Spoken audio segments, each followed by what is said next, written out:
Usually start off with is, would you just tell me your name, when you were born, and where you were born? My name is William R. Moore. I was born on September 2, 1924, in Fredonia, Kansas. Did you grow up there? Yes, the first 18 years. Went to high school? Yes. So where were you on December 7th, 1941? Well, that was a Sunday, and I was at home. Mostly I was outside, but I was at home.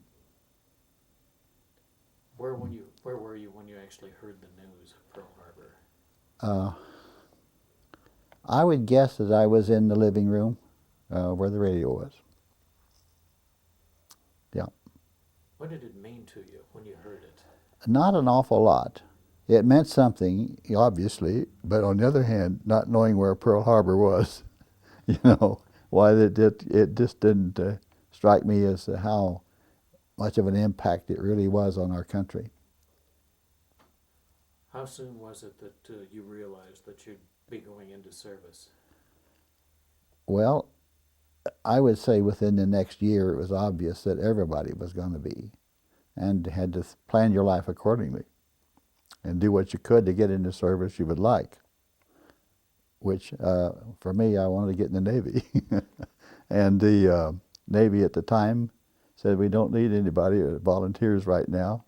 Go back and wait on the draft board, and you might make it. However, it turned out when I was drafted, in February of '43, they put me in the Army. Where'd you go to basic training? Camp McCain, Mississippi, right outside Grenada, Mississippi. What kind of training there? Were you destined to be an infantryman at first? No, I was put right in the artillery. And it was the 87th Infantry Division, but in the field artillery. Quite a difference in the long run. Yes, a lot of difference in the long run. You bet, because the 87th did get over to Europe and were instrumental in some things over there, but of course I didn't go overseas with the 87th. How long did you stay there in Mississippi? Well, as I recall, must have been 6 months, maybe 7 months or something like that, in basic training, basically. And then they told me that I was eligible to be in the ASTP program, so I went from the infantry program into the ASTP program, which was a program where they were training you for possibility of becoming an officer, and that was over at the University of Alabama, and to begin with, and then finally the University of Georgia. And then in about March of '44, they discontinued that program because they needed a lot of people to replace those who were wounded and et cetera in Europe. Then they transferred me from University of Georgia down to Camp Gordon at Augusta, Georgia, and that's where the 10th Armored was. What kind of training did you get there? Well, quite a bit. Did a lot of field exercises and bivouacs, sometimes as far away as 50 miles, over into South Carolina and once up into Tennessee. Then they also sent me to field artillery school at Fort Sill, Oklahoma. So you had a lot of training before you ever really got out of the United States, then? Yeah, quite a bit. Although I always thought it was pretty normal. I think everybody in their individual locations and units got similar training, I would suspect. I don't know that for sure. When did you first go overseas? In September of '44, after D-Day. But we did land at Cherbourg. And the landing at Cherbourg was unique in that we were the first division to go directly from the United States right to France. Others had gone through England and made a stop there and so forth. But because we went direct, then we didn't have all of our equipment with us, and we had to be re-equipped from England with all of the howitzers and trucks and field kitchens and all that type of equipment, and got furnished to us there. But the survey section, which I was in the headquarters battery of the Division Artillery, we had all our equipment because it was survey equipment and it was easy to, handle and transport. So what we did, we got reassigned for about 2 or 3 weeks then, digging mines out of the beaches on both sides of the peninsula there, mostly on the west side, as I recall. And we would do that all day long, and we did it for maybe 2 or 3 weeks, something like that, as I recall. And it was interesting, but on the other hand, it was something we had to learn how to do, and then there were all kinds of different mines. The mines that were so prominent and prevalent, and the Germans must have had a zillion of them, were those bouncing Bettys, they called them. And those are the little ones about the size of a peanut can, a 12-ounce peanut can, something like that. And they would bounce up about 3 foot in the air when they were tripped, stood on or tripped, and they would explode. And they had, I've found out since, 360 individual pieces of shrapnel inside, which would go all directions and do a lot of damage. It was a bad thing to happen if you got stepped on one of those. You lost a leg or you did something pretty bad. And so we had a lot of those to dig out, and plus they had what they called the placer mines, which are about the size of an 8-inch discus and look similar, not exactly, but close. And those were designed to take care of small vehicles, trucks and jeeps and that kind of thing. And then the ones that really amazed us, and were not a normal mine really, was a big mortar shell, a German mortar shell, and it was about 7 inches in diameter by perhaps 24, 27 inches long, and come to a point, and they would bury it point up about 15 inches below the grade, the sand on the beach, and that was designed to stop tanks and heavy equipment. And there weren't a lot of those, but there were enough that they were a serious problem, I'm sure, the tankers. And we did that, as I say, for a couple of weeks, and everybody got through that without any damage. In fact, we were very fortunate, mostly through the war, most of our guys doing that kind of work, and we did a lot of it as the battles went on. We're okay, although we had 2 who were pretty badly damaged by that kind of stuff. What kind of training did you have? Did they just have to kind of train you on the spot? Yes, on the spot, on the job training, you might say. We had those mine detectors, and when you detected that there was some piece of metal down in there, then you started poking around with your bayonet or a shovel. We all had shovels, and small shovels, and then take your time, be careful. What'd you do with them once you dug them up? Well, we turned them in to, we took them over to a common location, and the engineers, the Army engineers, came and picked them up. I don't know what they did with them. Were these the kind of things that if you hit them from the top, it was dangerous, but you could come in from the side and dig them out? Well, they must have been, because we did come in from the side. The trippers wasn't below, and you could scoop them up and just pull out the sand around them and get them up. What in the world was your feeling when you first started doing this? Well, you know as well as I do what it was. My God, what am I getting myself in for? That sort of thing. However, after a day or two, it was just something you do. That's hard. Hard to comprehend. Yeah. It really is. Well, after you got through on the beaches there, where did you go then? Well, we were put in the 3rd Army and the 20th Corps, and we headed for the front line, which at that time was just east of Paris. We had no problems when we landed or anything and so forth, because it was already in our hands. But we headed for Paris, and then east of Paris, and to a little town called Mars-la-Tour, which is close to the Moselle River. And we regrouped ourselves as a division around that location, and actually went into combat the next day after we got there, which was sometime in the middle to late October, by the time we got all this done and were there. What kind of resistance were you meeting? None at that point, but as soon as we went into combat, there was a lot of resistance, of course, and the thing about it is that one of our first days, when we went from Mars-Latour to the river itself, that was combat at that point, because there had been combat already in existence along the Moselle River there, and we were across from this little town of Thionville, France. And the bridge had been destroyed by the Germans, and our Army engineers built a pontoon bridge across it. And we went across on that pontoon bridge, and as we got across it, it was early in the morning. Our particular unit went across, and it was foggy, sort of foggy, you know. And as you got closer to the other side of the river, where the city was, you could see that there was what I thought was cordwood stacked up along the bank there, in maybe 100 yards from the river. And as we got closer, it was obviously, we turned that direction to turn north, and there wasn't cordwood at all. It was dead bodies. And there was dead bodies of German dead, the Army dead, and our U.S. Army dead, and then the civilian French, and also the displaced persons. And displaced persons were the people that the Germans had brought into their Army units as slave labor, you might say, doing all the menial work and all the dirty work, digging all the ditches and you know, washing the dishes and all that sort of thing, all the dirty work.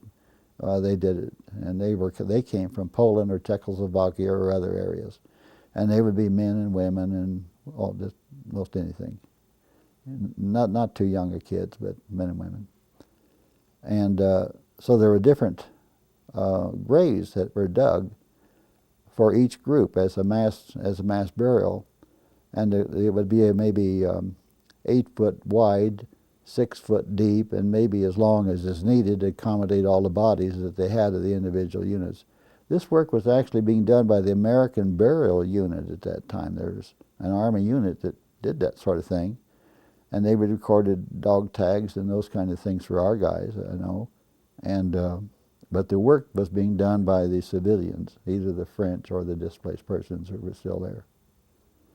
And they did the work of digging the ditches and the graves and then filling them in and so forth. It seemed like that along the roadsides, you didn't get very far down the roadside without seeing a dead body or several dead bodies of GIs or of Germans.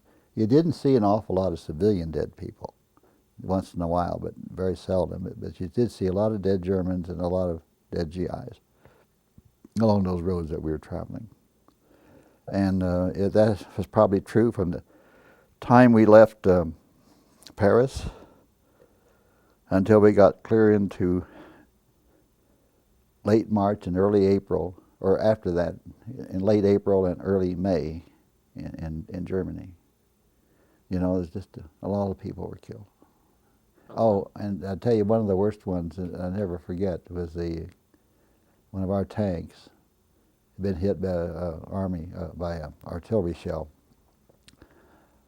And the guy who was the tank commander has a little porthole that he has a lid on the top that he opens and they can look out. Well, the body was there, the head wasn't. You just, hit him direct hit. Terrible thing. I'm also thinking here that Patton was noted for moving fast. It's probably one of the reasons that they had not recovered the GI bodies at that point, because you were moving so quickly. Yeah, that's true. Yeah, because they all did get recovered. No question about that. I was convinced that would happen, but we were just there moving through, and of course it happened probably, maybe a day or a week. I don't know how long those guys took and how long they tried to keep up. That'd be an interesting story sometime to know what the American Bureau people put up with, how they did their work. So that was really, I don't know how to say it, but that's the way I got indoctrinated into combat. It's an awful way. Yeah, and then there's just beyond that, of course, was the front line itself. And from then on, you never knew for sure exactly where you were or when you might be in a position where you'd be fired on by artillery shells and so forth. The infantry was ahead of us, of course, and they took the big brunt. There's no doubt about that. They took the big brunt. But the Germans were after you anyway because you were a danger, and they'd like to get their artillery going for you. Yeah, exactly. I mean, we were up. We wanted to destroy their artillery, and vice versa. They wanted to destroy ours. That's right. So even though you weren't right up in the front lines, you were a target. Yes, and you got the German 88s is what we always fired at. And I think, you know, that they must have had a jillion of them because they used them on both fronts, and they had lots of them. And they used them not only for ground artillery, but also for anti-aircraft weapons. They made the supports for them in such a way, and it was specially designed. They weren't, the ones that were used for anti-aircraft weren't just the next day used for normal artillery. So but it was the 88 size caliber artillery for both. And the guys up in the air who were getting that flak have told me since the war that that 88 artillery flak was something they were really, really worried about because they had to fly through it, you know. And of course, what we had to do was to see them coming. You hear them. In fact, I can hear it right this moment. Never forgot. What kind of a sound is that? It's kind of a sound that something like that, you know. But you hear it coming, you know, and you hear it coming for I don't know how far away. I would say, oh gosh, it must have been a half a mile. You could hear it coming, you know. And of course, you didn't know where it was going to go, but you know it was coming towards you. So you would hit the ground, you know, and things like that. You talked about being in the artillery. You were behind the front lines. The infantry was up in front of you. Right. About how far away were you from the front? How far away were you from the Germans with the range of your artillery? Oh, good question. Well, I would say that typically we were maybe half a mile behind the infantry. And it depended, you know, of course, on how well they were doing and how close we got to start with. Typically, though, a half mile or so, maybe 3/4 of a mile behind them. And our artillery would fire 4 or 5 miles, you know. And the Germans, of course, were back in there, and they were firing at our front line, too, and so forth. But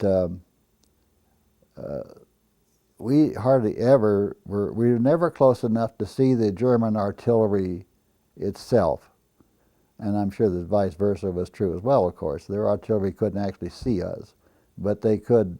We could spot them because we had those Piper Cubs. The Germans didn't seem to have anything like that. Those little Piper Cubs that would fly around up there and be our forward observers, you know. We lost one of our pilots. He got shot down. We had 3 pilots, 3 planes. And he got shot down, so we lost one of them, but that's not too bad considering the times that all of them were up in the air doing their job. I was just thinking about a couple of things too with artillery. Just the noise. What was it like when everything was firing?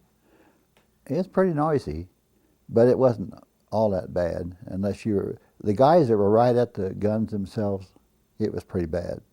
The noise level, and they always wore earplugs and stuff. But when you were away some distance, it wasn't that bad, you know. And the shells that came in when they exploded, there's a lot of noise associated with that, but it didn't last long. And unless you were really close, noise was not the problem. It was shrapnel. That was the problem. After Thionville, we went down to Metz, France, and fought there trying to get through. Metz was a real problem to the Third Army. They had the Fort Briand or something that's there. That was a real difficult thing to capture, and it had been built many years ago, and it's just a difficult fort to capture. So it took a long time for the Third Army to capture that town of Metz. And then, of course, from there, we went east of Metz, and then all at once it was December, and the Germans had their Ardennes offensive then, called the Battle of the Bulge, which we now call it. And so it's overnight. We went, pulled out of what we were doing, and went headed towards Bastogne. We didn't know that's where we were going, by the way, at all. We just said, get in your trucks, and they ordered us to move north, you know. So that's what we did, and I remember I got up to one place there, we were in our bivouac area for overnight, somewhere in Luxembourg, and the major came to me and said that he had to go to a meeting, and he wanted me to ride shotgun for him in a Jeep, and of course it was his driver and the major and myself. And it was toward evening, so and incidentally it was dark over there pretty early in the evening in that part of Europe at that time of year. So we had that little slit in the front lights, and that's all the light we could have. The slit, as I recall, is about a half inch, maybe 3/4 of an inch by a couple inches long, and the rest of it was covered over with metal. And that would be what you could drive by. And so you didn't drive really fast, but we didn't drive really slow either. And we didn't have any resistance, which was good news. We didn't know what might be there. But we knew that it might be a problem. So we went into Bastogne, and that's when I found out that's where we were, because you saw the city name on the marker as you entered. And the driver and I had supper that night with the infantry outfit there, and the major went into a meeting about 4 o'clock, 4 something in the morning. He came back and said the meeting's all over. In the meantime, we'd leaned up against the wall and had got some sleep. Meeting's all over, so we can go back to our outfit in Luxembourg, which is where we went. We were told that the next day was the day that it was surrounded by the Germans. I've wondered about that, but whether it's the next day or was it another day or so, but anyway, we were told it was the next day. And so I didn't have to stay. However, I will say this, 1/3 of our division, Combat Command B, was moved directly into Bastogne. The same time we went up there for that meeting, they were moving up there and had been there for about half a day before I personally got there. And they stayed in the whole combat and surrounded all the time that that action took place. The 101st came in about a day and a half after our CCB unit was there. And we had a lot of, had the 420th Field Artillery was there. And I've since talked to their commander, and he said that they had their artillery pieces facing every direction, you know, because that's where the Germans were out in any direction. And at umpteen rounds of artillery that they fired, and they would take their instructions from the general of the 101st Airborne as to where they wanted them to, you know, their next target and so forth. And he said we did our best to help them, and the 101st has acknowledged since then, and the general himself, that the 10th Armored CCB people really, really helped in that situation. They must have gotten an awful lot of ammunition and shells in there. Yeah, they did, fortunately, that's right. Because at the end of that, you know, they were all running low, of course, and needed to be replenished, and they did that from the air, but they couldn't do it because the weather was so bad. But finally, when it cleared up a little bit, they got some more shells dropped into them, and so I don't know if they'd held out another 4 or 5 days or not. I don't know. It's just another question, you know, but it turned out that the 4th Armored Division broke in from the south. I believe it was the 4th, and one of Patton's Army units broke in from the south as well. And so they, our guys were not surrounded and had to give up or anything. In the meantime, our outfit got transferred to Metz again. And so we went down to Metz and stayed in Metz about 2 weeks. By this time, we'd taken the town, and we were in Metz about 2 weeks. Just looking back at that whole situation, we hear about the cold at that time. Oh, I was going to tell you about that. That's not only was it cold, it was rainy, it was muddy, and it was snowy. I'd never seen such mud in all my life, you know. And from the day we landed in France, it was raining when we landed, and it rained all the time. It seemed to me we never got we never got completely clean of all the mud and grime and the stuff like that, of course, you know. and it's cold too, and our particular truck, a 3/4 tons weapons carrier, had no top on it or anything, and it would seat all 8 of us in the survey section, and we had a little trailer behind us. And the other thing that was happening too is during the whole time of the war, really, we got strafed an awful lot by the Germans, and I think all of our convoys must have.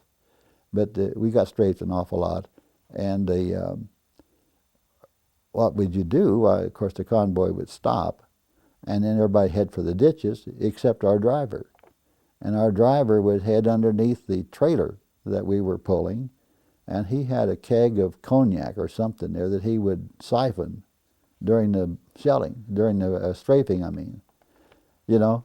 And I don't know how much of it he really drank. I've always wondered, because when it was all over, he would get back in the truck and drive like he was just fine. He never had any trouble with his driving. But and he had this little black dog too. He had a little black dog that he carried along with him. So he was quite a fellow. He had been wounded in Africa and gone to the hospital. He was in the 45th Infantry in Africa, I believe it was. And he had been wounded and went to a hospital, and when they got well, they sent him to our outfit as a replacement. And he survived all through this, and his little dog too? Yeah. Well, I don't know where he picked up his dog. When he came to us, he had this dog. And when he left us early, by the way, because he had enough points. He left early, and he left the dog. He couldn't take the dog home with him. So he left the dog and told us if he heard that anything happened to that dog, he'd be bound to catch, to get us. He'd take care of us. Well, of course, he couldn't do that. But we saw, and interestingly enough, we saw a picture in Time magazine, or it was, or Newsweek, I can't recall which one, him coming down the off the ship in New York. Well, it wasn't just his picture, but he was there in that picture that so he got home. For gosh sake. Mm-hmm. Well, what was it like being strafed like that? Did you lose a lot of men? No. We never lost a man. You could see him, you could hear him, you could feel him, and you knew they were hitting the ground all around, but they never got any of our people. Now, I wouldn't say that's true of all the units, but our particular ones, we were okay. Were they trying to get equipment too? Mostly they were after equipment. That's the reason why you head for the ditch, because they really weren't trying to shoot the people as much as they were to destroy equipment, and that happens some, of course. And I think I should tell you now about a time when they were trying to get across the Saar River. This is before we actually captured Trier. And the guys, our engineers, were building a bridge across the Saar River. And the German artillery had zeroed in on that and was destroying it as fast as they could get it built. They just couldn't get it done. And so it was important to get across, and Patton came down. We were on a hillside, and I could see that Patton had come down and talked to the commanders, not only our general, but another general or two as well. I don't know how many of them were in this little meeting. The discussion that went on, I understand, was he wanted to know what his problem was. And they told him, and he says, well, you got a problem, but we're having 2 divisions come across here in the morning at 8 o'clock, and that bridge better be there. And so that's your problem now, is to get that bridge built under this condition you're talking about. So what they did is they moved the location about a mile and a half or so, and put up the darndest smoke screen you ever saw. And it came down the valley, and they went smoke screen for just miles along, so the Germans wouldn't have any idea exactly where that bridge was. And they also made some noises up and down the line, so they wouldn't be able to concentrate on where the noise was being made by the bridge guys, which really isn't all that much noise, but they tried to distract them. And so that's what happened. But during those day or two that we were there, my job was to run out. We were getting shelled all the time, as I've said. So it was to run out in the field and jump in the shell hole just after it exploded and cool down just a tiny bit, and jump in and determine by looking at it what direction it came from, and check it with a compass and radio that information back to the command post. And guys all up and down the river were doing this same sort of thing. So then they would plot that on the maps, and where the lines would cross, direction lines would cross, they'd figure there must be some German artillery there, and then our artillery would fire on that location. And this was happening. I did that for a couple of days, and you stay in that shell hole until the next shell came in. Then you jump into that one. Usually they would be, maybe 30 yards away, something like that, you know. But, you know, I always figured that's the safest job there was because they wouldn't hit the same shell hole twice. And they never did in my presence anyway. So it worked out just fine. But you were down in the hole, so Oh, yeah. somewhat protected. Yes. Yeah, and the hole was about 6 to 8 feet in one direction and about 4 feet in the other. It's kind of an oval-shaped hole. But it had spikes on the edge, and you could tell from the jagged edges the direction the shell came from reasonably well, you know. And so you just go from one to another. And I did that morning and afternoon for at least 2 days. American ingenuity, that they figured this out. Yeah, that's right. Exactly.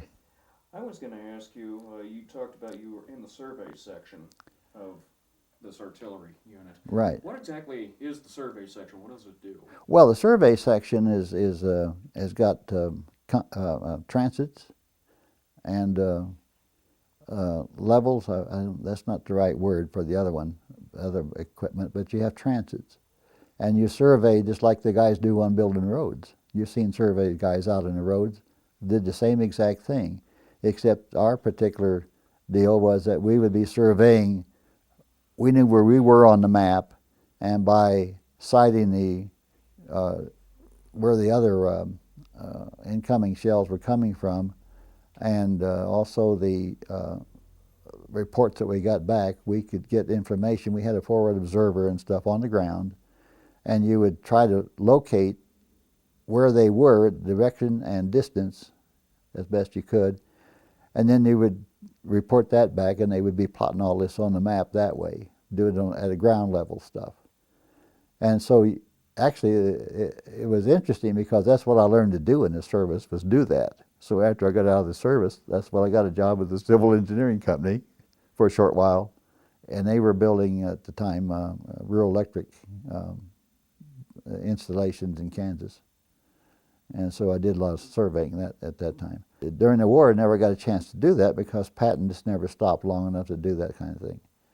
You know, he'd just say, go ahead and fire at him. If you fire too high, draw it in a little bit, and if you don't quite reach it, extend it a little bit. And we had those Piper Cub guys that would give him the results, you know. So that worked out faster, a lot faster, and of course that suited him because he was always trying to move forward. That was his theme, just keep moving forward. Pretty successful. Yes, pretty successful, that's right. What did you think of Patton? What did you and your men think of Patton? We liked him. You know, we didn't really see him much and had nothing personally to do with him, but just his orders and what he instructed them to do. And we'd hear how upset he was because he wasn't getting his gasoline and things like that, you know. And that information had filtered down. And yeah, we were all thinking, we respected him a lot. Was that a problem as you were moving, after you got into France and moving across into places like Germany? Were the suppliers keeping up with you? Yes, quite a bit. The big problem was gasoline. Not only in having it available in sufficient quantity, but even getting what was available to you and get to the gasoline dumps, you know, and that was something the quartermasters took care of course. And then there were the Red Ball Express guys that were moving the gasoline, and also there was another unit that was building the pipeline from the coast and actually building a pipeline for gasoline right up to as close to the front as they could get. Well, of course, they didn't get very close. Maybe they were 50 or 100 miles away, but that's closer than the coast was. And there's an outfit doing that, several American outfits doing that. You know, and they also, they actually ran a line clear across the, well, I guess, I'm not sure about that, but they would have the tankers out in the channel, oil tankers, and they would hook up to a pipeline out there in the water and pump it underneath to get it up to the beach and so forth. So there's a lot of rush construction going on there to produce all, to make all that stuff, make it work. But that's how they got it unloaded and then brought up to the front. After the Battle of the Bulge, of course, we headed for the Moselle, what do they call it, the Moselle-Saar Triangle, I think it was, which is further east, and our target was Trier. And Trier is an old city, and the bridge that was there that was so important to get across, that particular bridge had been built in the 2nd century. I didn't know it at the time, but after reading later, the Romans built it in the 2nd century. And those foundations are the exact foundations that are still there that this modern bridge is built on. Well, the bridge was a bridge that was constructed in the 2nd century by the Romans, which was the northernmost point of their conquering area in that century. We were trying to take the city of Trier, and there was a bridge at Trier that was a very important bridge for us to take and get across with our equipment and so forth. Also important, of course, for the Germans to destroy. They tried to destroy all the bridges, so we couldn't do that kind of thing. Well, the 10th Armored made a thrust up there and got to the bridge before they had been destroyed. However, the northern bridge in the city had been destroyed, but this southern bridge, which is the bridge we were trying to capture, was the one that, as I said, was built in the 2nd century, and the foundations for the bridge are still the ones that are being used today, although the upper part where the traffic moves is current and modern, but the old foundations are still there, and it's quite a sight to see. But the 10th Armored caught the guys who were supposed to destroy the bridge. They weren't quite ready, and when they started out to put the plunger on the detonation to destroy it, they were captured instead, killed or captured. And so the bridge was saved. And then later on, they found some 300-pound bombs and other things that were tied and ready to go if he got out there, and it would have blown that bridge apart as far as, usefulness to anybody. So that bridge helped a lot. And in particular, there's a little story connected with that. Eisenhower had instructed Patton to, when he got to Trier, if there's any resistance or anything, just go around it. Don't try to take the town. Well, by the time that message got to Patton, that we had taken the town. So he reported back to Patton, to Eisenhower, well, we took that bridge with just one division. Now do you want us to give it back? So that's how that worked out. You talked about pontoon bridges earlier. How big were those, and how much would those handle weight-wise? Well, I'm not an engineer as far as a bridge engineer is concerned, but I think that they designed those bridges so that they could handle, I believe it was 8 tons of capacity going across them, And the pontoons themselves were maybe 12 to 15 feet long and about 25, 30 inches in diameter. And they laid underneath the tracks. They laid tracks on top of them, And then but they would be every 3 or 4 feet. There'd be another pontoon to support this weight. And there are, I do have information on that, but not in my head. I remember reading the capacity of some of these bridges and so forth. But you can get artillery across with no problem. Yes, and tanks. Yeah. It was tricky. You had to be careful. Drive straight ahead. But yeah, they got artillery, tanks, and all that on those pontoons. And there were different sizes. Some of them were big pontoon bridges, and some were smaller. There was not all just one size. Did you ever see one get jammed up with a tank or something? No, I never did. Mm-mm. I'm sure it happened, but I never did. Mm-hmm. There must have been an awful lot of history lost. You were talking about the one bridge from the 2nd century.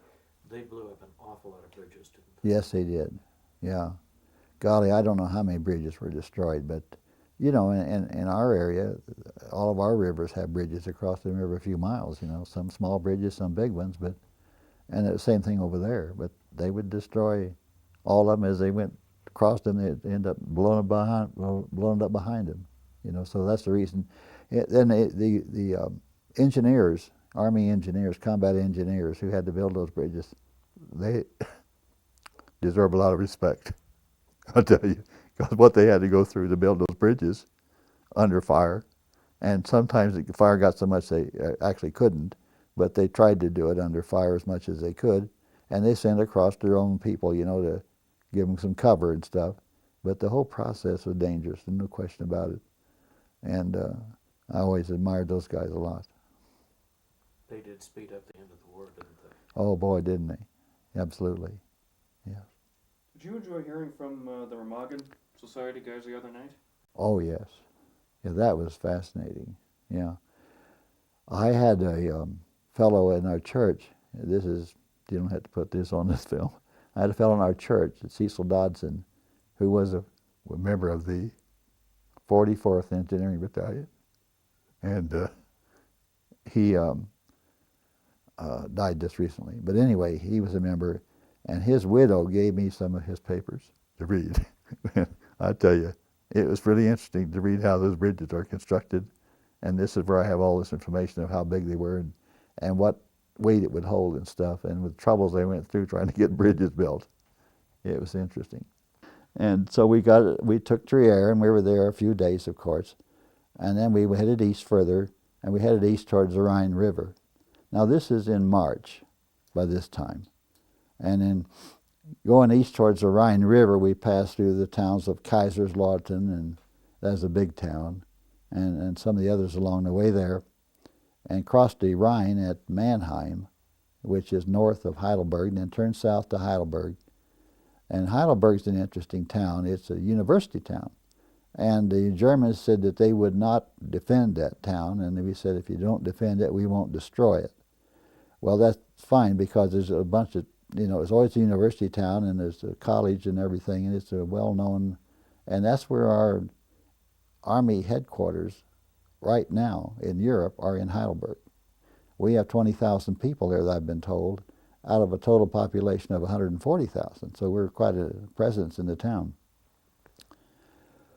And then the next thing that the 10th Armored did was turn east on the Neckar River, which is right at Heidelberg, and headed further east. And it, for some reason or other, and I don't know exactly how this happened, but the 10th Armored broke out between the front line of the German, broke through and went about 70 miles to a place called Krailsheim.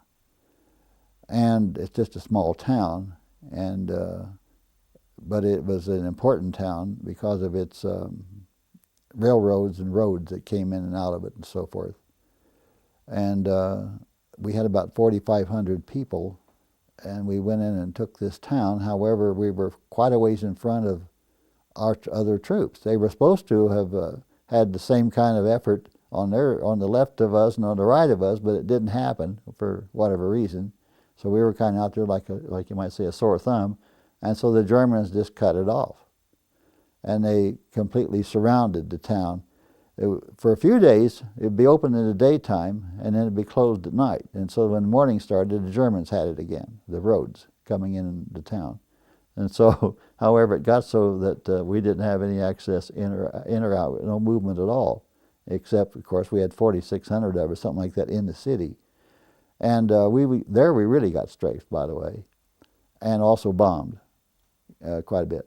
And also our Air Force was up in the air having a bunch of dogfights with these German fighters. And it's quite interesting to see. But what we would do is that every time we'd hear a plane approaching or come over, we'd all run out and fire everything we had at him, all except our colonel, and he'd run down the basement, you know. And he had a job to do, I guess he thought, so he better do that down in the basement. And so that's how that worked out. But but it was interesting because the fighting was really severe. We had a little airport where there were 14 planes that we captured, by the way, when we took it over just west of town. So our lines extended out beyond this airport. So the Germans then started out bombing that airport quite heavy. And since we were surrounded, we tried to get C-47s in there with equipment and supplies and stuff. And we somewhat successful. They would land and unload, and of course they would unload very quickly and then take off again. And I think we lost two to enemy fire there. We also lost our colonel, our full colonel, who was on a convoy coming in to rescue the rest of us. And it was a convoy led by a tanker, and so this tanker happened to be a lieutenant. He had stopped the convoy to send some guys up to go around behind a machine gun nest the Germans had set up, which was giving a lot of trouble, and to capture him, kill him, or whatever. And so he stopped the convoy, and our colonel was a little ways behind in his Jeep. He got out of the car, out of the Jeep, and walked forward and told this lieutenant, he says, "Lieutenant," he said, "get this convoy moving. We got to get through here, you know." And he says, we're trying to get this machine gun nest up there, and we will get moving." He said, "I didn't say anything about the machine gun nest. I said, get this convoy moving, you know." He says, "Colonel, go back and get in your Jeep because I'm running this convoy." And now that took a lot of courage, you know, to do that. However, during that discussion, our colonel got killed. A sniper picked him off. His driver told me later hit him right between the eyes. And when you think about it, he had bright, shiny eagles, you know, his bird, everything, bright, shiny, and so the sniper could spot that, and through his scope, I guess, said, "That's the guy I'm going to," and he got him. About 300 yards away, they said. So, but anyway, we did get, and then we got out and went further south then. We actually ended up going to, the towns you may have heard of, like Ulm, and then into Garmisch-Partenkirchen. And on the VE Day, that's where we was in Garmisch-Partenkirchen, which is a city much like Estes Park, a resort town, very pretty area, and so on. And that's where we were. You talked about the one incident in Germany where this had happened. After you got across the Rhine, were you getting a lot of resistance, or were they just resisting in certain towns in certain areas, and were you having to deal with prisoners and surrendering troops? Well, after we got across the Rhine, which was in late March, the German resistance began to be a lot less noticeable because they didn't have as many people to create resistance with. Their army had been decimated to a large extent. And so they were, at the time, conscripting old men and young boys, you know, and training them a little bit and throwing them out in the front lines and so forth. So the resistance was not near as much, what's the word am I trying to say? It was not steady resistance at all times. There would be gaps in the resistance. And they would retreat back and to a certain place where they thought was a good place to defend, and then they resist like hell there. But in between that one and the next one, there would be another gap, you know. So it would be localized fights in areas. And then there really wasn't much just plain old surrendering until the last week or two, though. That's when they really just started surrendering, and in hundreds and hundreds of them at one time, because they knew their handwriting was on the wall and that they were not going to win this war.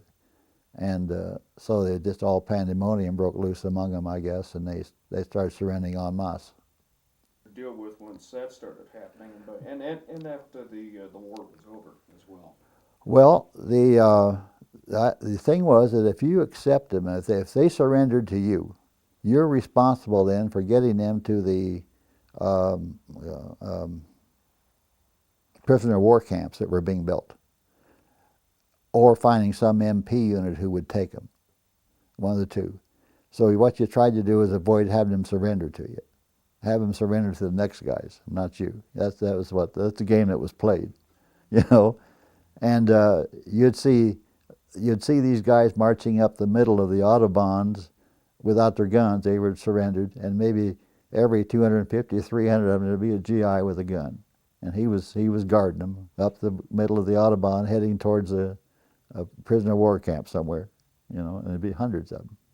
And that was in the last week or two of the war. But they were defeated, so they were no problem. No problem. They had thrown their weapons away, and they were pretty downtrodden, you know. They just wanted to get home. And it's interesting because after the war, of course, they were processed immediately in a prisoner of war camp. I don't know how long they held them there, but not very long, because in June, the middle of June or so forth, they were all released to go home. And their home would be somewhere in Germany, you know, and I don't know how they got home, because they sure didn't give them transportation. They had to hitchhike home. I know some came through our area hitchhiking home.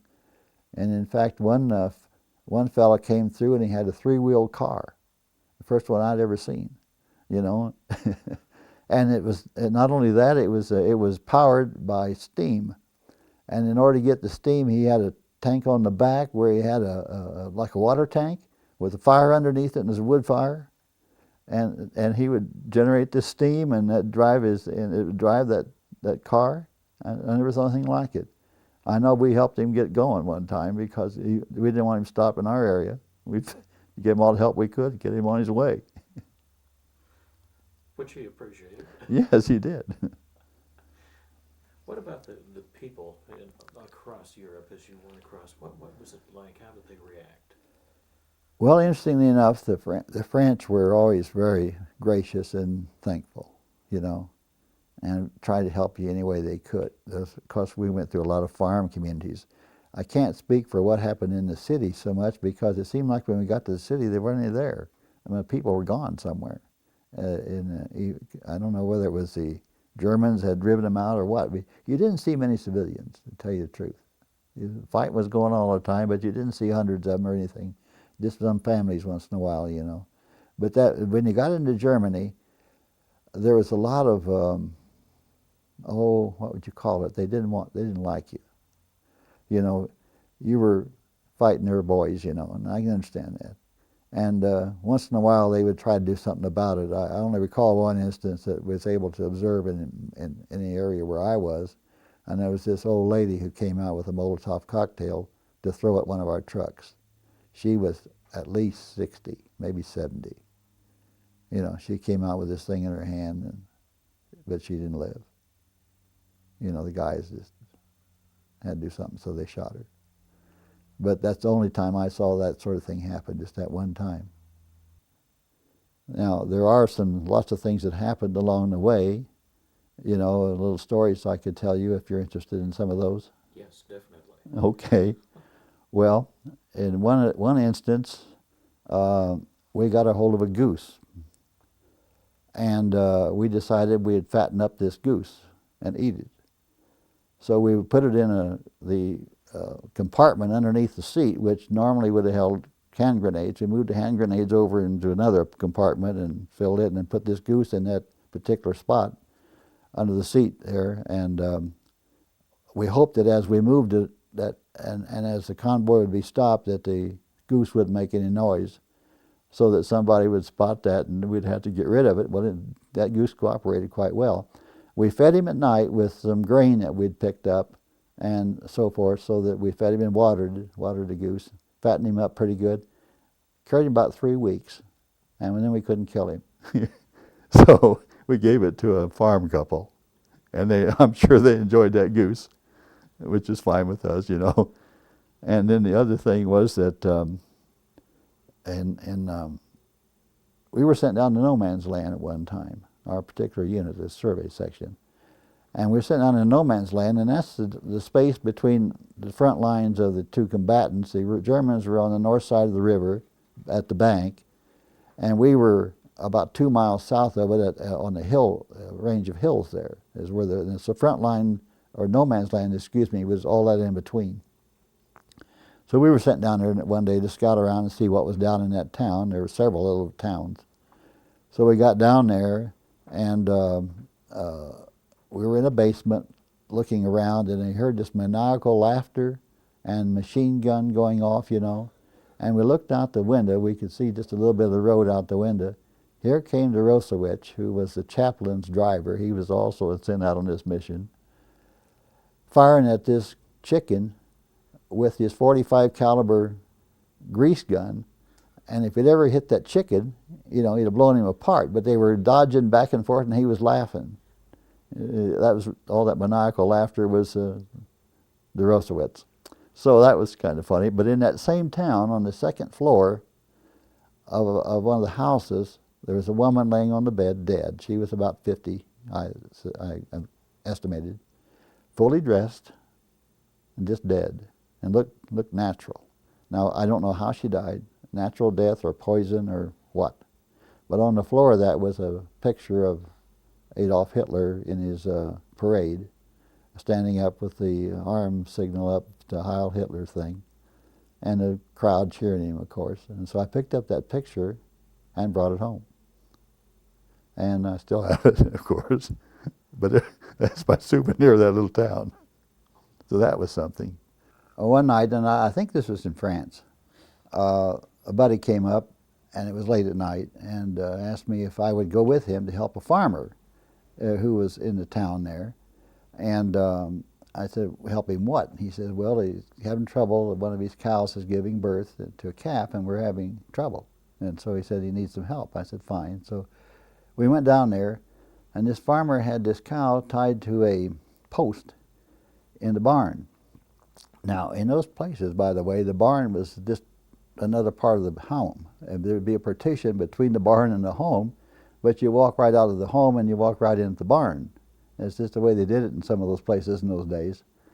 Anyway, he had this cow tied to this, and he had this calf, legs were sticking out of the cow in the back, of course, and he couldn't get it out, and so he was having trouble. So he had tied the cow to the post, and he gave us a rope, which he tied around the legs of the calf, and told us to pull. So we would pull slowly, and he had his hand up in the cow, helping this process get along, and whatever was clogged up in there, he was trying to get aligned just right. And finally it happened, and out came this calf, and and so he was very thankful. It was a very interesting time. I've never done that before or since. That was pretty important to them, Oh, too. oh, not to yes. lose a calf. Absolutely. It was very important, and so, you know, it's just one of those things that happened. And then another time, we were going to go down, we had somehow come across a couple of chickens ourselves, and we were going to eat those chickens. So, of course, the regular mess kitchen, field kitchen, was serving a meal, but we knew that what we get down there would probably be some more Spam and some other things like that, you know. So we decided we'd eat this chicken. Well, there were 6 of us, and so we scalded the chicken. First we wrung its neck, you know, and then we scalded the chicken and pulled all the feathers off, which I've seen my grandma do many times, and pulled all the feathers off. And when you pulled all the feathers off, this chicken's skin was full of sores, lots of sores on the chicken. Well, half the guys went immediately down to the kitchen, the field kitchen, to eat. They deserted our little, what we were doing. The rest of us stayed there, finished, you know, getting the chicken ready to eat, and we fried him in some butter that we had liberated, and ate the chicken and never noticed any difference, so I guess it was all right, you know. But that was quite an experience, you know. Several different things like that happened during you just happen to come up and you just do those kind of things. I don't recall that we were ever short on rations as far as food or anything like that goes. There was always plenty of that in our area, anyway. But the other supplies, like ammunition and stuff, there were some times that you had to pull back and wait, you know. So that happened some too. You were talking about being surrounded Yes. for several days. What was the feeling there, and what about supplies there? We had to exist on the supplies we had, and it was getting a little dicey, you might say.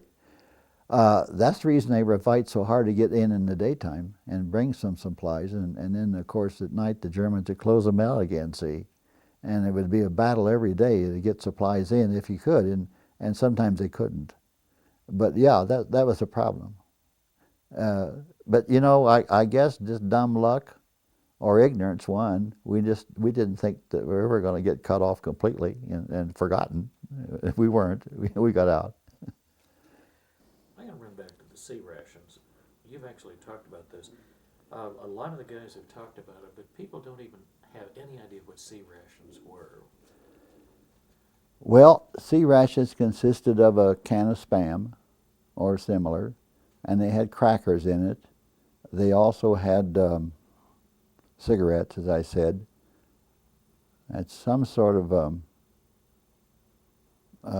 like orange marmalade or something in it. And I do have the information in printed form, what's in those. I don't have it memorized anymore. But that's what you had, you know, and it would be enough to feed you. They also had two other kind of rations, which were, I forgot the numbers on those or the letter of the ration, but they would be for 10 people. But C rations were for individuals, as were the D bars and so forth. Way to get a hold of it, because they were small cans, weren't they? Yes, yeah. Small cans, and and you know, to this day, I can't remember whether they had the opening that you just pulled open, or if they had little knives that they gave you to cut around the edges. In the early days, that's what they had, and I suspect that's what we had, was those little sharp things that you cut around the edges with. But I can't say for sure. The B rations were similar to the A ration, with the exception that some non-perishable items, such as canned meats, canned fruits and vegetables, and dehydrated potatoes, and eggs were substituted for fresh items. B rations contained enough food for 10 men. Included in the C ration package were small cans of meat and vegetables, meat and beans, meat and vegetable stew, meat and spaghetti, ham, eggs and potatoes, meat and noodles. Okay. Additional items included jam, crackers, powdered drinks, sugar, and cereals. And we got cigarettes. Now, this doesn't list cigarettes there, but I know we got cigarettes in C rations. I remember, yeah. Yeah. We got them too. D ration was for emergencies only. It consisted of a highly concentrated chocolate bar made out of cocoa, oat flour, and skim milk. Weighed 4 ounces. It contained 600 calories and was created to replace a World War I emergency iron ration. K rations.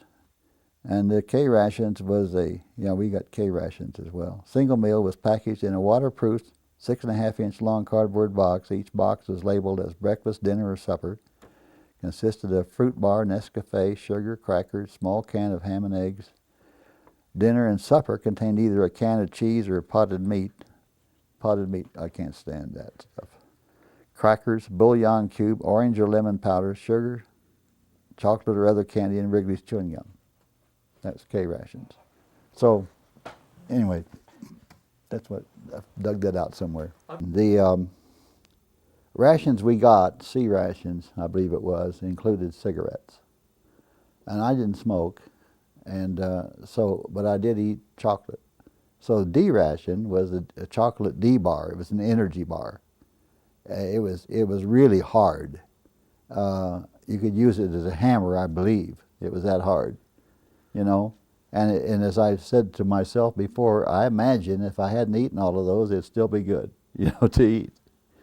Because I would trade all my cigarettes for D bars, and I got along just fine with enough chocolate, and they got along just fine with cigarettes because they were getting them from various people, I guess. I don't know how they got their, you know, some guys smoke more cigarettes than others. I don't know how that went out. But I didn't have that problem. But the other things was that the chance that we had in Normandy before we actually moved out east is that went to a cafe one night, and for I think it was 58 francs while we had dinner, and it amounted to some soup and some bread, and the bread was ersatz bread. It wasn't just normal French bread like you'd hope for, because they had not had a chance to get stocked up on the right grains or something, I guess. But whatever the meat was just a black glob, and it was the meat, you know. And so you eat it with a fork, and it was just black, mushy, globby stuff, you know. And that was it. And then, of course, we got potatoes too, and we got a salad, as I recall, of some sort, and we also had some carrots and stuff. So that was pretty good. You know, we appreciate that kind of food. Not the typical French cuisine. No, it wasn't. Not today. That's correct. And the I was trying to think of the other thing about food. I was going to tell you about the fertilizing the fields.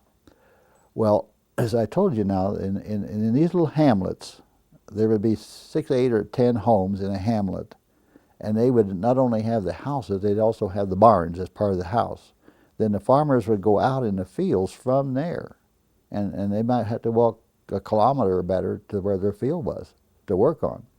But they didn't live on the farms themselves. They lived in these little groupings of homes. And so, of course, the toilet facilities were in the home, and they had a pit drug, just an outhouse type pit, similar. And so the cognac wagon was the wagon. It was a wooden wagon, about 8 feet long, and it was a oval-shaped wagon about 3 feet by 2.5 feet, a big tank on wheels, and they'd pull it with oxen. And they would, by buckets, they would dip down into this toilet pit and pull up this brine and stuff and dump it in this wagon.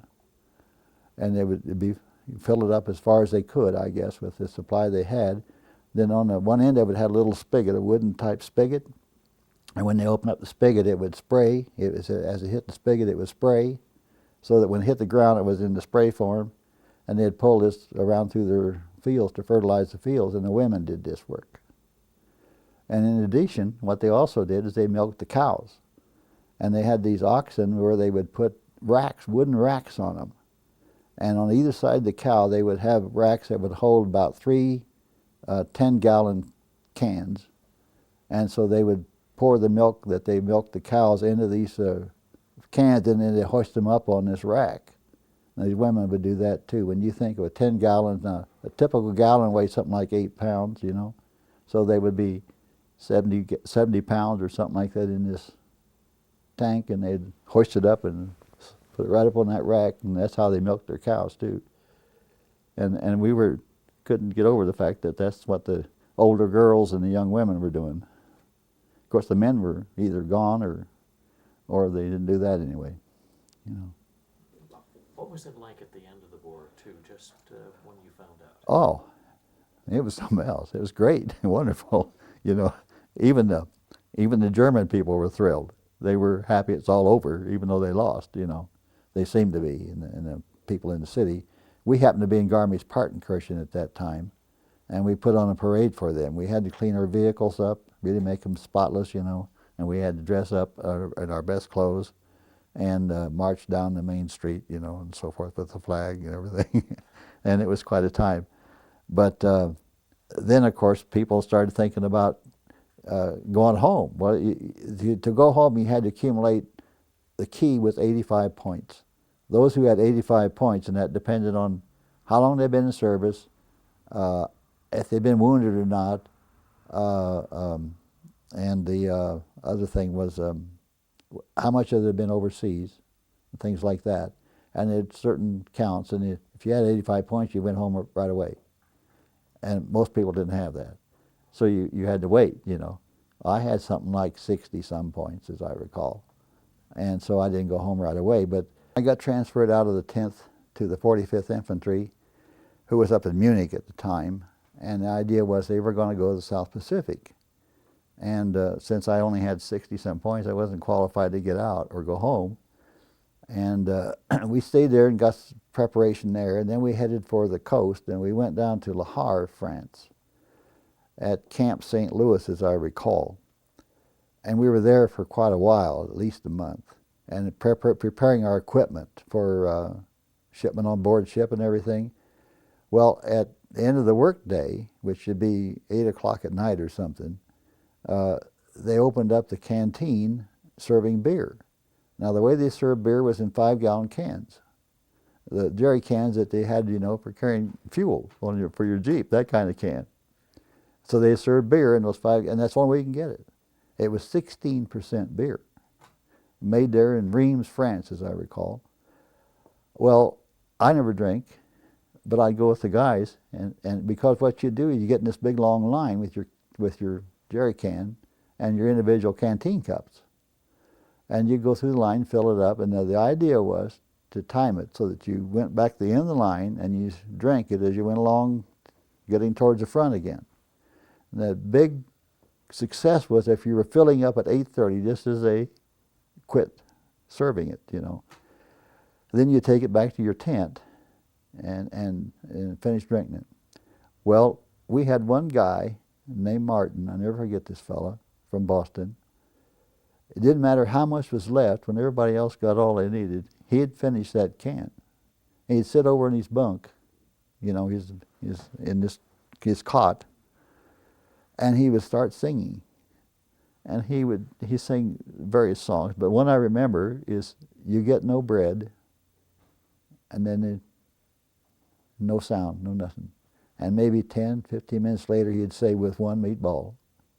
And that's the song goes that way, You get no bread with one meatball, And it was so funny.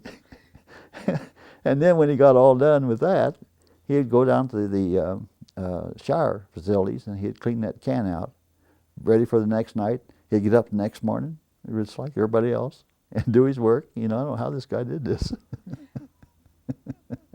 He never let that thing, he never put it away full. He always made sure it was empty. 16%, dude. Then you were there for about a month. Yes, and that's correct. And then by the time that we had our thing all ready to go, the war in the Pacific had ended. They dropped the atomic bomb, and so we were just sent home from Le Havre, and I got on the boat at Le Havre on September 2, 1945, the day I was 21. Good celebration reason. Well, first let me say that on the way home, we got 2 meals a day on the boat, except I usually had 4 or 5, because I never got seasick. And all those other guys would, and I'd just get their tickets and take them down and go through again, So that was pretty good. And we played pinochle all the way across. That's the game we played. Well, when I got home, then they gave me a furlough, about a 3-week furlough. Then I reported to Camp Bowie in Waco, Texas. And at Camp Bowie, I became the supply sergeant because he had enough points, he didn't have to report back.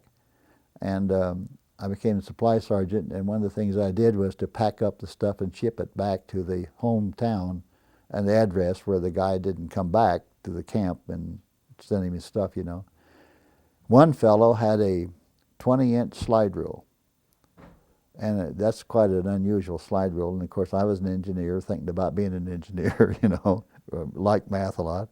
Well, I put that 20-inch slide rule up on the shelf and said, he doesn't need it as bad as I do. But I couldn't.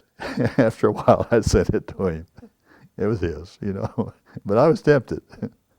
But then I got discharged in November down there. And so I was in the service 33 months. When did you meet Bernadine? I met Bernadine on a furlough from Fort Sill, Oklahoma. I told you I was trained at Fort Sill a little bit. I had a 4-day extended time to go home because I lived in southeast Kansas. And I met her at that time. Now, she knew me. She was a freshman when I was a senior in school. Seniors don't know freshmen, but freshmen know who the senior people are. You know how that goes a little bit. And so she knew who I was and everything. And so, plus there was another connection as well.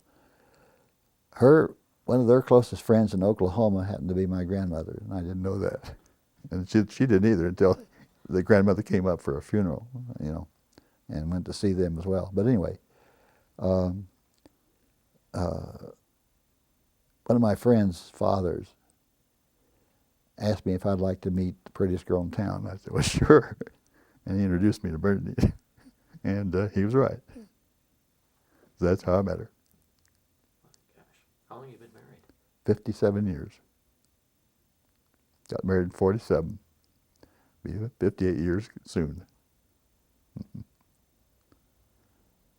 That's great. This day and age. Yes. Did you keep in contact through the war? No. Well, yes. After we met, she wrote letters, and I wrote letters. You bet. And I didn't save her letters; she saved mine. It didn't seem like we had room to save anything. The Air Force guys can save a lot because of the way they're housed and all that stuff. But when you're going around like we did, you didn't have time to carry extra stuff. We had enough stuff to fill those duffel bags as it was, you know. The letters were treasures, I bet, when they came. Oh, yes, very much so. As you well know. Did you have any idea of, or did she have any idea of where, really what you were going through at all? Could you tell her much? No. Couldn't tell her much. It was letters telling you, what kind of weather we had and a few things like that, and the conditions of the roads or something, and some of the things maybe that we did that weren't connected to the military particularly, and very little about the actual progress of the war or anything. Or you see, and also we never knew where we were. In the way I figured out myself, we made a couple of loops. We would have gone forward and made a circle and came back, went back, and then we went forward and did that again once or twice. But I never knew when we went from one country to another, hardly ever. You realize that when you're in Trier, you must have crossed the German line because now you're in Germany, But it's hard to tell over there because they're such small countries, some of them, up in that area. There's no dotted line? No, nothing, no fence, no nothing. What do you think about the military today, the young guys that have been put into service, men and women? Well, it's interesting because I met a lot of those guys at Fort Carson, They're a volunteer group. They're dedicated, and they are so much smarter than we were. I mean, to tell you, they can do things with that instruments they have now, and the way that the things are done, and they're so much more accurate in what they're doing, and everything is just amazing. And I'm real proud of them. And I tell you what, in the field artillery, today's field artillery, you couldn't be some dumb ox and even survive in it. You better know what you're doing, and it's all up here. How to run those computers, how to run that stuff. And we were in a Bradley fighting machine, down at Fort Carson, and it could do all kinds of things: smoke bombs, shells, and I don't know. There was 4 to 5 different weapons it had just in this one unit. And you saw on the screen the target. You could see on the screen what the target was, and you could aim on the screen, and that would control the shell, the barrel of the gun. Everything is amazing. And I know we tried to do that, and there's a guy helping us, of course, all the time. Bernadine scored better than I did. She could see better than I could, and react better. She did pretty darn good, and I got through it, but that's about it. It was interesting though, yeah. But I'm real proud of them, and I tell you, the equipment is just out of sight. It's really, really good equipment. It's too bad it has such poor armor underneath it where they can blow it up. And now the 3rd Armored Cavalry is going back, but they've all reinforced all of their vehicles with steel plating, so they got more protection than they ever had. And also they trained these guys on doing exactly what they're going to be doing over there, is routing out these insurgents. They didn't get trained on that before, but now they're getting training on it, so it'd be a big difference. That actually kind of brings up a question that kind of ties in your era with what's happening today, is after you'd been trained and you'd been overseas and been in some combat, how much adaptation was there with the kind of tactics you used or the vehicles or the things like that? Did you have to improvise things like that? No, we didn't. No, we accepted them in the way they were, and the only improvisation I can remember is that they used to, on the front of their tanks, they put that sawtooth-shaped thing to get through the hedgerows. That was developed by an enlisted man over there in France. You know, and when it works so well, they put it on all of them. Yeah. A lot of people don't know about those hedgerows, do they? They No. don't understand. No, they didn't. And that was something else. And they still have those hedgerows. Can you know. explain what those are to people? Well, you can. It's just something that it is the fence. There's no actual fencing other than the hedgerow, but it's this real close together foliage. And it's real strong. It's thick too. I mean, a hedgerow will be maybe 3 or 4 foot thick, depending on the particular one, and it'll be maybe 20 feet high. The older ones, you get pretty high too. Maybe not that thick up high, but they get pretty high. So that when you start trying to go through them, why, you have to cut a channel through them, and of course that was the problem. As soon as you got your channel cut through them, the Germans had zeroed in on that was going on, and it would, get you. But so you had to have it so these tanks could burst a big opening through it and come through shooting, And that finally overcame them, but they lost a lot of people before that happened. And as I said too, now keep in mind they didn't live on the property, the fields. They lived somewhere else and came out. So there'd be just one field after another, with these separated by these hedgerows. And it was a real bad situation, hard to overcome. One thing I want to ask you about too, and Eric might have other things, but when did you begin to get together in reunions? Well, that's very interesting, because I never knew that there was a 10th Armored Veterans Association until I had retired, and which was in 92. Well, the end of 91, December 31 of 91, I retired from work. And in 93, we went back to North Carolina, and my sister and her husband lived there, and he had been in the Air Force.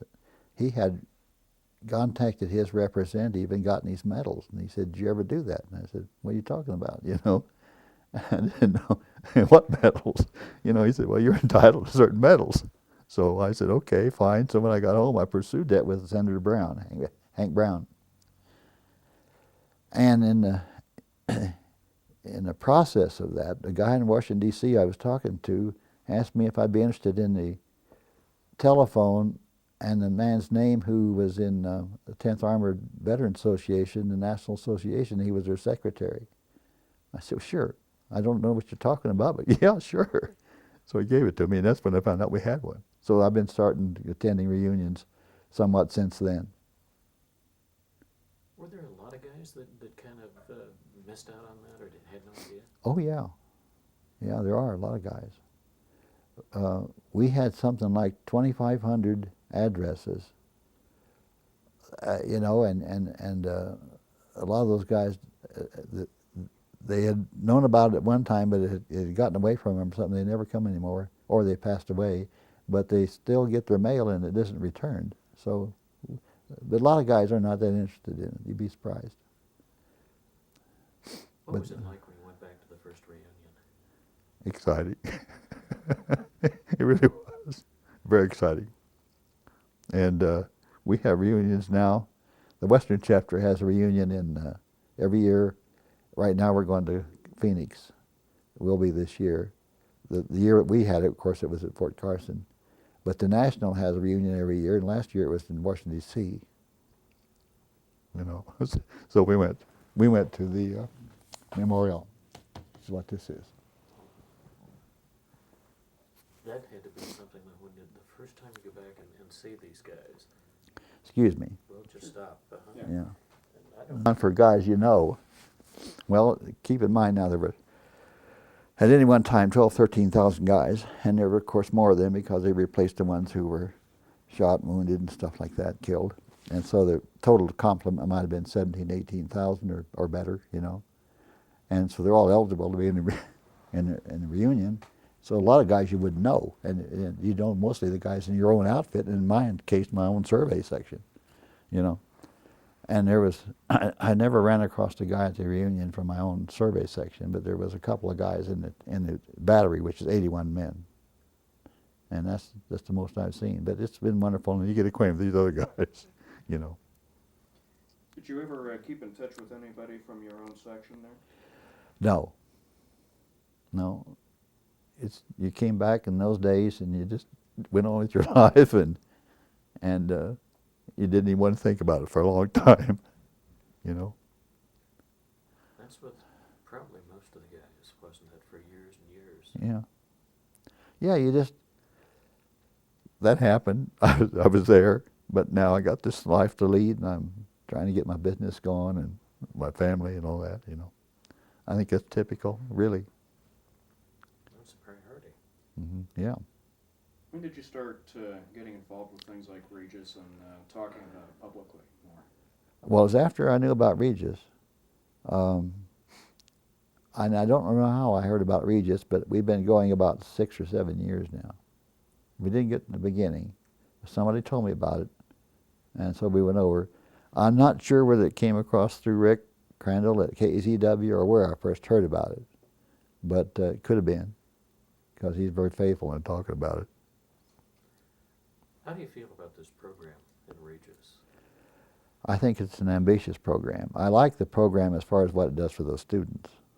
I mean, if they're seriously, and most of them must be serious because they volunteered to go to this class, you know, I think they're very serious about learning about it because of their own grandparents and so forth. But the idea of being the archives and what he's building now is a very major, ambitious thing.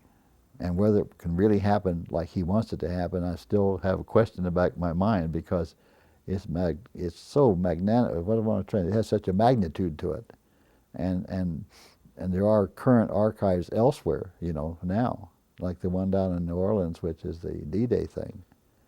And I know I'm trying to raise funds, you know, for it through my association because we're disbanding, and they got something like $80,000 to get rid of somehow.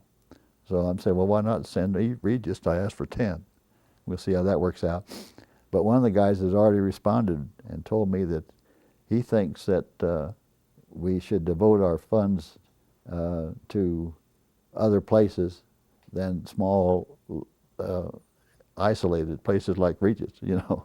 And I told him, I said, well, it may be small and isolated to you, but it's in Colorado, and it's Western, and we don't have much out Western in the way of museums. They're all somewhere else, and they need one out this way. You know, so I'm still arguing with them. We'll see how that goes. We need to put him on the website. Yes. Mm-hmm. Because I think one of the things that, and again, we're preaching to the choir here. Right. But these interviews that we're doing with you guys, these are for the entire country because of the vast network now that's out there, the internet, and the way we can get these out. It's a way, and we feel this way, that people can hear the actual stories and not recreated history. Yeah. It is, that's true. I mean, I think it's a great thing. And I'm real pleased that we're right up there with Rutgers, who apparently have had more time at this, but we're still getting as many stories on tape, you know, many hours of it as they have. It's pretty darn good.